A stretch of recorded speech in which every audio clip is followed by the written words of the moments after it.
High বন্ধুরা, আমি মমতা বান্না আবার চলে আসলাম তোমাদের সামনে নতুন একটা ভিডিও নিয়ে বা রেসিপি নিয়ে।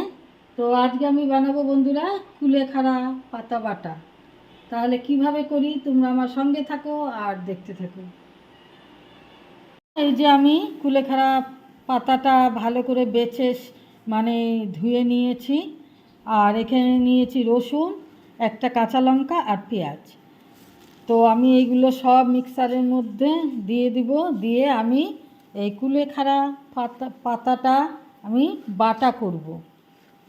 এর তো অনেক গুণ বন্ধুরা, আপনারা সবাই জানেন, বলার কিছুই নাই। পেঁয়াজ দিয়ে দিলাম, আর দিয়ে দিলাম কাঁচা লঙ্কা, দিয়ে দিব আর কি, এই যে দিয়ে দিলাম রসুন দিয়ে দিলাম। এবার দিয়ে দিব আমি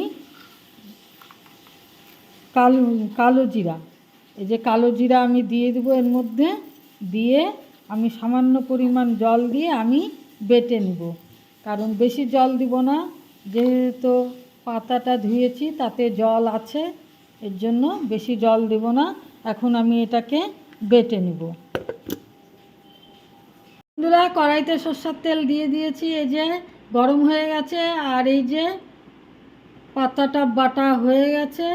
তো এখন আমি এর মধ্যে দিয়ে দিলাম সবগুলো। দিয়ে এখন আমি লবণ দিয়ে দেব, এর মধ্যে পরিমাণ মতো লবণ দিয়ে দিলাম।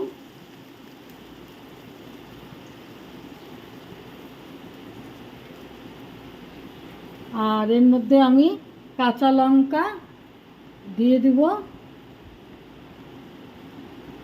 এই যে কাঁচা লঙ্কাটা আমি দিয়ে দিলাম দুটো এর মধ্যে। দিয়ে এখন আমি এটাকে ভালো করে নেড়ে নেব।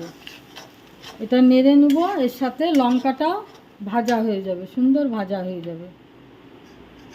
তো এটা হতে থাক, তারপরে আবার আমি আসছি। বন্ধুরা, এই যে হয়ে গেছে কমপ্লিট। তো এখন আমি এটাকে নামিয়ে নেব।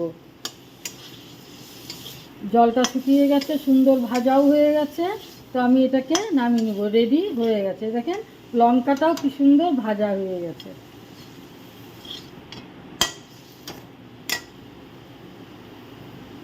বন্ধুরা, রেডি হয়ে গেছে কুলেখাড়া পাতা বাটা। দেখুন কত সুন্দর লাগছে।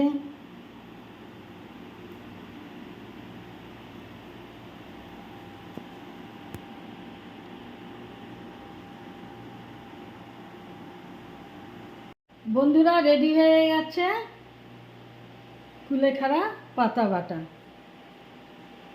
তো বন্ধুরা, আমার এই রেসিপিটা যদি আপনাদের ভালো লেগে থাকে তাহলে প্লিজ লাইক, শেয়ার, কমেন্ট করবেন আর সাবস্ক্রাইব করে চ্যানেলটার পাশে থাকবেন।